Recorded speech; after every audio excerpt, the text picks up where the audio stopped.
Calf মহিমান্বিত কল্যাণময় কুরআনের শপথ, তারা বরং বিস্মিত হয়েছে যে এজন্য তাদের কাছে তাদের মধ্য থেকে একজন সতর্ককারী এসেছে। এরপর অস্বীকারীরা বলতে শুরু করলো, এটা তো বড় আশ্চর্যজনক কথা।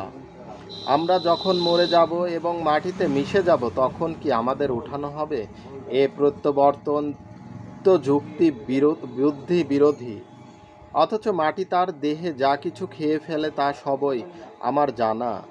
আমার কাছে এখনো একখানা কিতাব আছে, তাতে সব কিছু সংরক্ষিত আছে। এসব লোকেরা তো এমন যে যখনই তাদের কাছে সত্য এসেছে তখনই তারা তাকে মিথ্যা মনে করেছে। এ কারণেই তারা এখন দ্বিধাদ্বন্দ্বের মধ্যে পড়ে আছে। আচ্ছা, এরা কি কখনো এদের মাথার ওপরে আসমানের দিকে তাকায়নি? আমি কিভাবে তা তৈরি করেছি এবং সজ্জিত করেছি, তাতে কোথাও কোনো ফাটল নেই। ভূপৃষ্ঠকে আমি বিছিয়ে দিয়েছি, তাতে পাহাড় স্থাপন করেছি এবং তার মধ্যে সব রকম সুদৃশ্য উদ্ভিদরাজি উৎপন্ন করেছি। এসব জিনিসের সবগুলোই সৃষ্টি উন্মুক্তকারী এবং শিক্ষাদানকারী ওই সব বান্দার জন্য তারা সত্যের দিকে প্রত্যাবর্তন করে।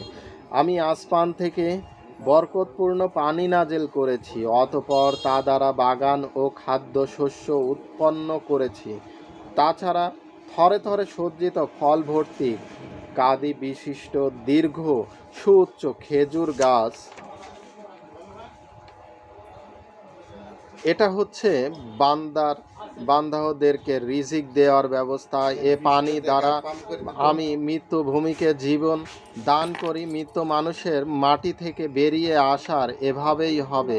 এদের আগে নূহের কওম, আসহাবুর রাস, সামুদ, আদ, ফেরাউন, লুতের ভাই, আইকবাসী এবং তুব্বা কওমের লোকেরাও অস্বীকার করেছিল।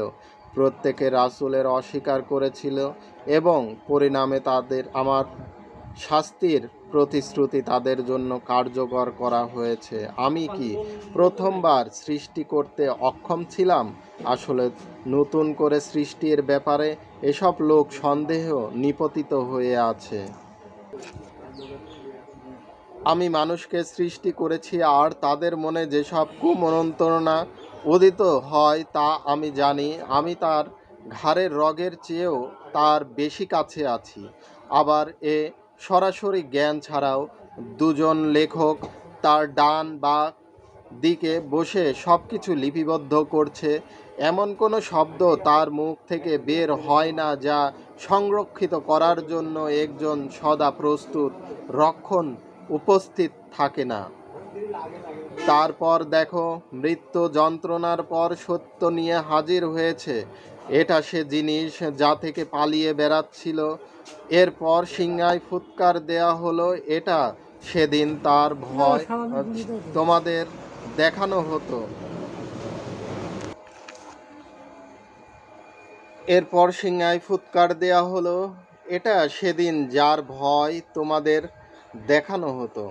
প্রত্যেক ব্যক্তি এমন অবস্থায় এসে হাজির হলো যে তাদের সাথে হাঁকিয়ে নিয়ে আসার মতো একজন এবং সাক্ষ্য দেওয়ার মতো একজন ছিল।